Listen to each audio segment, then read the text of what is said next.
ചെറുക്കപ്പറമ്പ് Cholakkulam Jawahar residence association നാട്ടിലെ SSLC +2 വിജയിച്ച വിദ്യാർത്ഥികളെ അനുമോദിച്ചു. അനുമോദന ചടങ്ങിൽ ശ്രീ സുരേഷ് മാഷ് വിജയിച്ച വിദ്യാർത്ഥികൾക്കുള്ള മാർഗനിർദ്ദേശങ്ങൾ നൽകി. സെക്രട്ടറി ഷിഹാബ് വിദ്യാർത്ഥികൾ ലഹരി ഉപയോഗിക്കുന്നതിനെ കുറിച്ചുള്ള കാര്യങ്ങൾ അവർക്ക് അതിന്റെ ഭവിഷ്യത്തുകൾ വിശദമാക്കി കൊടുത്തു. എങ്ങനെയാണ് ഒരു കുടുംബം നശിച്ചുകൊണ്ടിരിക്കുന്നത് ലഹരി ഉപയോഗത്തിലൂടെ എന്നുള്ള കാര്യങ്ങൾ അദ്ദേഹം വ്യക്തമാക്കി കൊടുത്തു.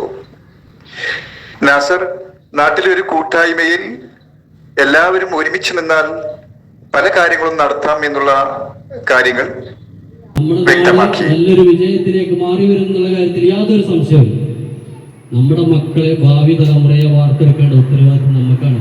അതിപ്പോഴുള്ള യുവാക്കളായാലും മുതിർന്നവരായാലും പ്രായം കൂടിയവരായാലും ആരായാലും നമ്മുടെ നാടിനെ നല്ല നിലക്ക് കൊണ്ടുപോകണമെന്നുണ്ടെങ്കിൽ നമ്മളത് നടത്തി കാണിച്ചു കൊടുക്കണം. നാളെ വളർന്നു വരുന്ന മക്കളെ